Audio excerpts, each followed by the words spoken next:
Assalamualaikum warahmatullahi wabarakatuh. Perkenalkan, kami dari kelompok 6, nama saya Fajur Rahman dan teman saya Saudari Ika. Pada kesempatan kali ini, kami akan membahas tentang prinsip pengembangan kurikulum.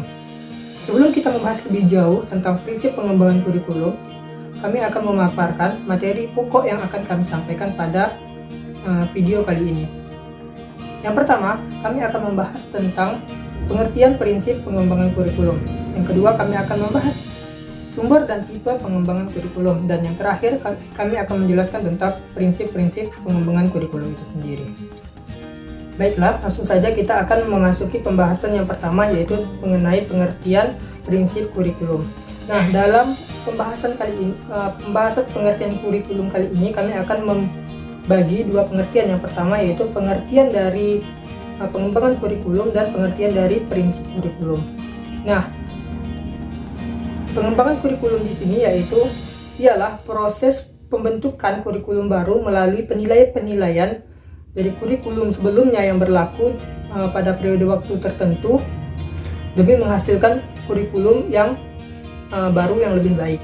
Nah, yang kedua, adapun pengertian dari prinsip kurikulum di sini yaitu aturan yang menjiwai dalam pengembangan kurikulum. Masuki pembahasan yang selanjutnya yaitu mengenai macam-macam sumber yang dapat digunakan dalam prinsip pengembangan kurikulum.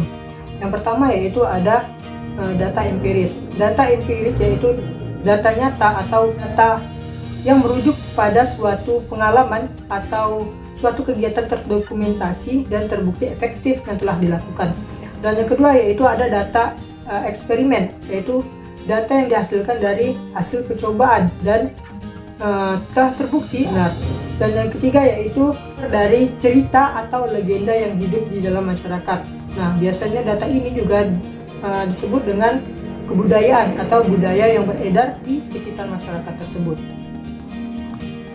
Dan kemudian ada akal sehat yang diperoleh dari penelitian sendiri telah melalui proses pertimbangan dan perhatian akal sehat lebih dahulu.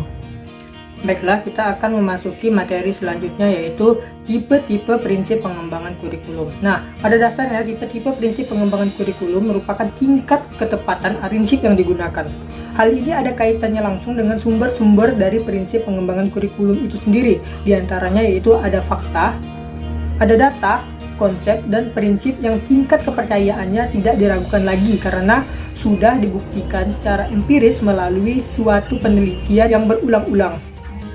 Dan ada pula data yang sudah dibuktikan secara empiris tetapi masih terbatas dalam kasus-kasus tertentu sehingga belum bisa direalisasikan. Dan bahkan ada juga data yang belum dibuktikan dalam suatu penelitian tetapi sudah terbukti dalam kehidupan dan menurut pertimbangan akal sehat dipandang logis, baik, dan berguna. Nah, itulah yang dimaksud dengan pertama, anggapan kebenaran utuh. Yang kedua, ada anggapan kebenaran parsial dan dugaan atau hipotesis belaka. Nah, materi terakhir yaitu kita akan membahas tentang prinsip-prinsip pengembangan kurikulum.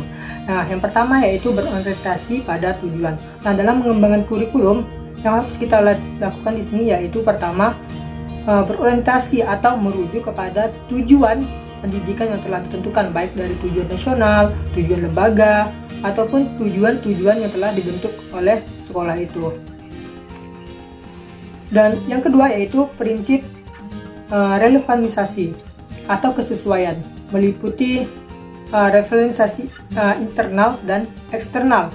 Nah, referensiasi internal yaitu semacam analisis horizontal yang menyesuaikan antara komponen-komponen dalam kurikulum itu sendiri seperti tujuan, isinya, pembelajarannya, nilai-nilai, alokasi, waktu, dan sebagainya. Dan yang dimaksud dengan relevansi eksternal maksudnya yaitu kesesuaian dengan tujuan, kebutuhan, dan pengembangan yang ada di dalam masyarakat. Yaitu ada prinsip kontinuitas atau kurikulum disusun secara berkesinambungan. Artinya, bagian-bagian aspek-aspek materi dan bahan kajian disusun secara berurutan dan tidak acak-acakan. Nah, yang keempat yaitu prinsip efisiensi dan efektivitas. Nah, pengembangan kurikulum haruslah mempertimbangkan segi efisien dan pendayagunaan dana, waktu, tenaga, dan sumber-sumber yang tersedia agar dapat tercapai hasil yang optimal. Dana yang terbatas harus digunakan sedemikian rupa dalam rangka mendukung pelaksanaan pembelajaran yang ada di dalam lingkungan sekolah. Nah, yang kelima ada prinsip keterpaduan. Kurikulum dirancang dan dilaksanakan berdasarkan prinsip keterpaduan. Perencanaan terpadu bertitik tolak dari masalah atau topik dan konsistensi antara unsur-unsurnya. Pelaksanaan terpadu dengan melibatkan semua pihak baik di lingkungan sekolah maupun pada tingkat intersekolah. Dengan keterpaduan ini diharapkan terbentuk pribadi yang ulat dan utuh.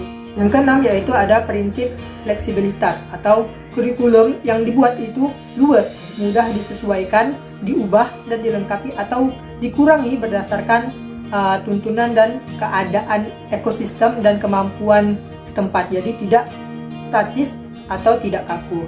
Ketujuh yaitu ada prinsip keseimbangan, yaitu penyusunan kurikulum memperhatikan keseimbangan secara proporsional dan fungsional antara berbagai program dan subprogram, antara semua mata pelajaran, dan antara aspek-aspek perilaku yang ingin dikembangkan. Yaitu kesesuaian juga diperlukan diadakan antara teori dan praktik, antara unsur-unsur keilmuan, sains, sosial, keterampilan perilaku. Mungkin itu saja yang dapat kami sampaikan. Kurang dan lebihnya mohon maaf. Akhir kalam, wassalamualaikum warahmatullahi wabarakatuh.